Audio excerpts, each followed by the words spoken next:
Hey guys, how's it going? Miso here, back with another Epic 7 video, and today we are going to go over patch notes, and as you can see on the screen, we finally got our collab announcement.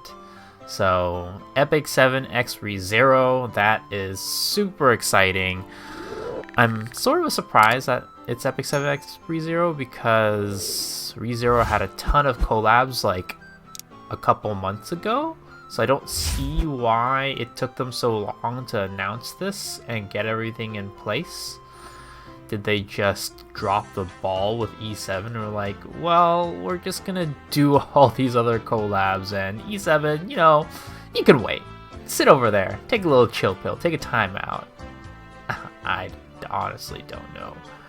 But either way, I'm excited that it's rezero because honestly, when all those collabs were coming, I'm like, you know what? Why can't Epic 7 have an awesome collab with rezero? And here we are, rezero collab. So I'm excited. I'm assuming it's gonna be like Megumin, Subaru, Emilia. Maybe we'll get a Puck, and maybe we'll get a Betty. I doubt Rosewall will be in it, and I doubt any of the other characters. And actually, Rem and Ram. We'll probably get one of those too. So maybe like Subaru, Emilia, and Rem / Ram. Maybe Ram and Ram. Maybe we have a cool unit that's like a duo unit in one. That would be cool. So we'll see. I doubt we're going to get more than 3 characters, but who knows? We might be, I don't know, surprised. And actually, maybe Puck will just be like a pet, which I will definitely pull for. I've got so many goddamn pet coupons and stuff like that. I haven't used pets. Like, I haven't pulled pets in a long time because my pet inventory is full and I haven't been doing my daily pulls. So yeah, there you go. So that's the collab. Excited, get hype. Now with the update, looks like we have a new Guild Wars season beginning soon. Makes sense. So it begins. So the pre-season ends on the 24th, so Saturday, which is gonna be, I guess, Friday for us, and then it begins on it begins that same day, so it'll be on Friday the 23rd, so 2 days from now. Cool. Let's see here. So artifact, we have a new one, Guide to Decision. So this artifact, what it does is at the start of battle, it'll give you a barrier, up to 100% chance to give this barrier, and it'll grant a barrier equivalent to maximum of 20% of the caster's max health for 2 turns. So when the caster's at max health, after being attacked, it'll increase the combat readiness up to a maximum of 16% and can be activated once per turn. I'm a little scratching my head in terms of like the usefulness of this artifact, especially in PvP, because we do have such a, I guess, FCC defense meta, right? Where you're going to get a barrier anyways, and if you're a DPS unit, right, you're not going to have a huge health pool anyways. Maybe if you're a bruiser, this could be somewhat useful, but at the same time, I feel like there's going to be a lot more artifacts out there that are more useful for you as a bruiser rather than this one. So I'm really scratching my head trying to think about what situation you would use this in. Yes, you do get combat readiness, which you don't get from FCC, but it's not like this barrier comes back, right? It's only up at the beginning of this battle for 2 turns if it doesn't get destroyed. So you could just get it hit once and it'll disappear. The one thing to note is that you'll get that 16% combat readiness no matter what, right? Unless, of course, you have Cerise's thing on you, restrict, or if there's a Politis, it'll get decreased. So that's something to take into account for. So it's like, for those units that you want to get boosted at the beginning, let's say maybe it's kind of like a situation where you have an Elena, right, who you want to get boosted up after getting hit by an AoE, but this one there's no condition, right? It's just you gotta get hit. So that's something to think about. That could be pretty interesting. We'll have to see. But this artifact definitely has potential to be okay, but it'll definitely depend on kind of, I don't know. Well, let's see. We'll test. And my ear is very itchy right now. I apologize. I'm scratching the shit out of it right now. So, let's see. Skyward Season frames, cool. Doesn't apply to me. Our guild doesn't get doesn't get frames. But for those of you guys who do, this frame actually looks really cool. Let's see here. Season Hall of Fame, cool. Ambition Season Improvement. So improvements were made where a notification icon will be displayed when there are assigned heroes in an empty equipment slot. That's great because I have so many times went into Guild Wars missing boots or whatever because I swapped gear around. So I'm glad that's gonna be there. Oh my god, that is gonna be a lifesaver. So many times I hop into Guild War expecting ML Angie to go first, and she's like way back in the freaking stack because I moved her weapon or her boot or something. Hero information will be added to the Guild War lobby. Tapping button will be visible to assigned members. See, a button to update hero information will be added to the Guild War lobby. Button will only be visible to assigned members. Tapping this button will update the hero equipment information of this assigned players. So I'm trying to figure out what this really is. I'm not sure. Maybe it'll display like your equipment when you click it? Well, we'll see. Side story. Looks like it's going to be a rerun, unfortunately. So this is if you guys haven't played before, last summer, the Holy Order of the Blue Cross and Mystery of Treasure Island. It's a side story. It's going to have both a kind of one of those puzzle frames, in addition, like the puzzle piece side story aspects, in addition to actually having a story. And they're updating this title screen, which is the same as last year, kind of like what was it, summer that we had? We just had a different title screen like a couple months ago where it was another rerun, but it looks like it's going to be the same event.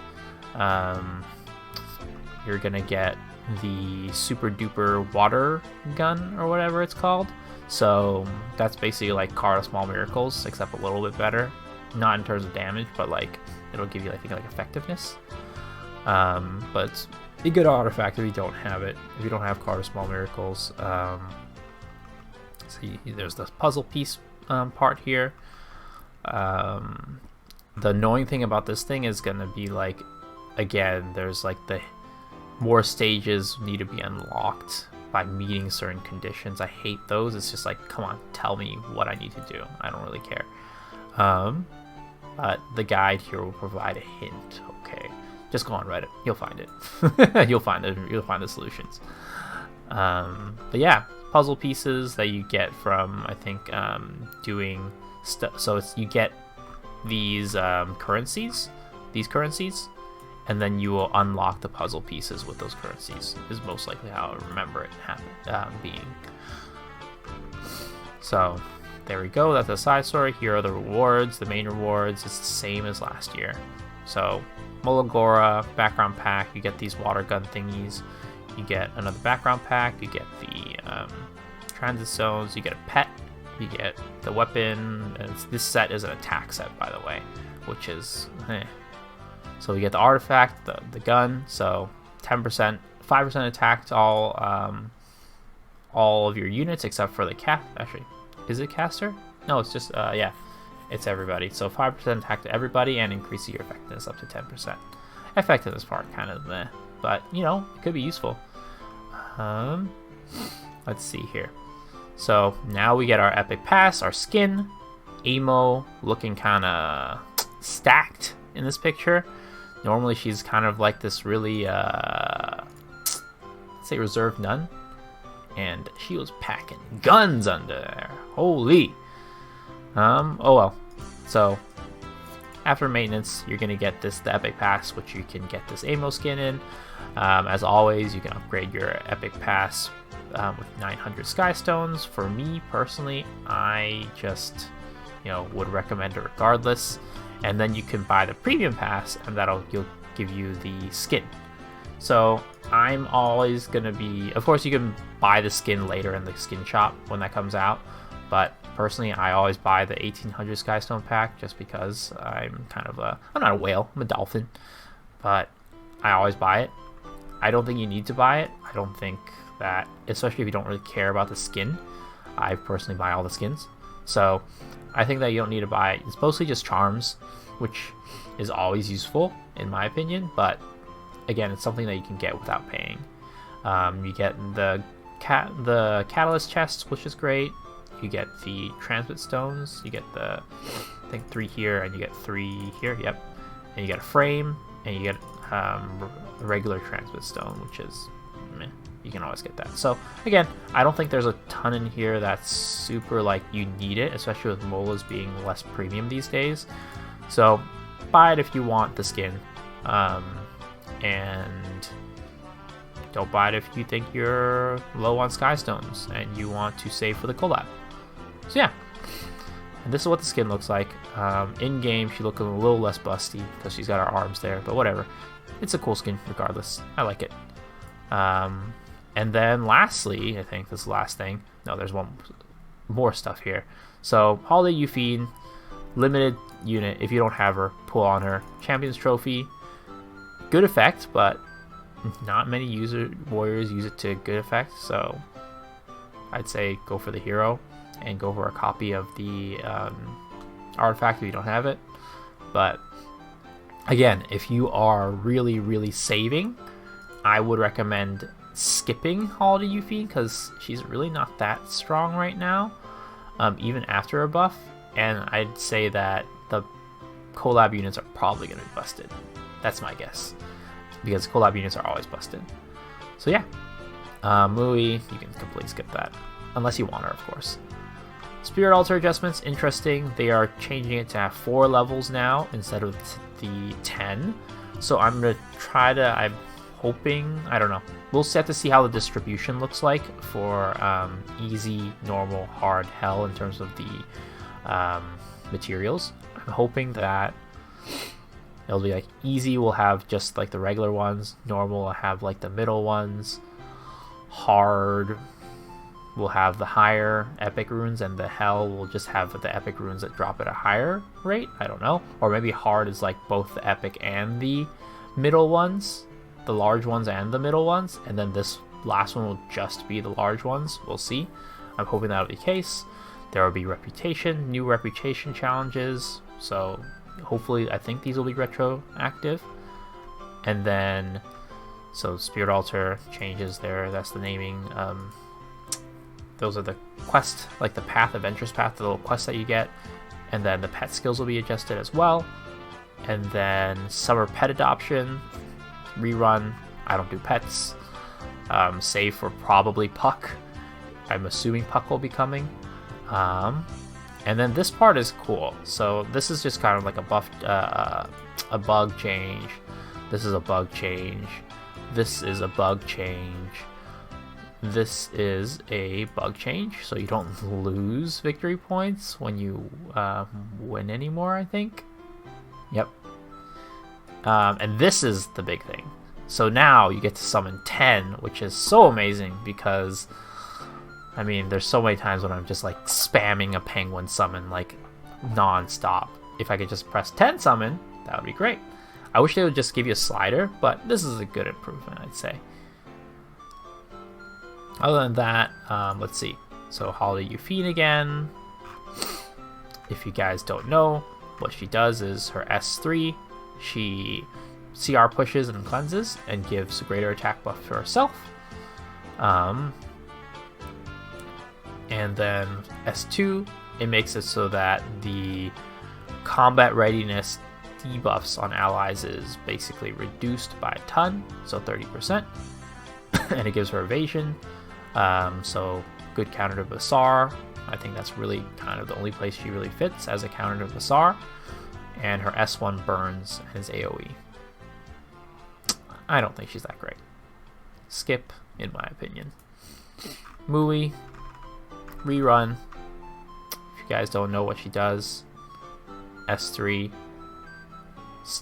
dispels, S2 stuns, S1 randomly applies a debuff, single target. Nothing too special. And then free unequip. So Thursday 22nd, so after maintenance, and then up until the end of the weekend. And then for you guys who were not on live stream, they will have put a box in your mail tab, and for these boxes they have 2 unlock codes. So there's that. That was the patch notes, and I gotta head to a meeting now. So I will see y'all on the next one. Hit that sub button, hit the bell, comment down below, and yeah, let me know what you want to see in terms of next videos, and let me know if you're excited for Epic, the rezero collab. Let me know if you think that those collab units are going to be the ones that I think they are, and what do you think they are if you don't. All right, peace out. See you on the next one.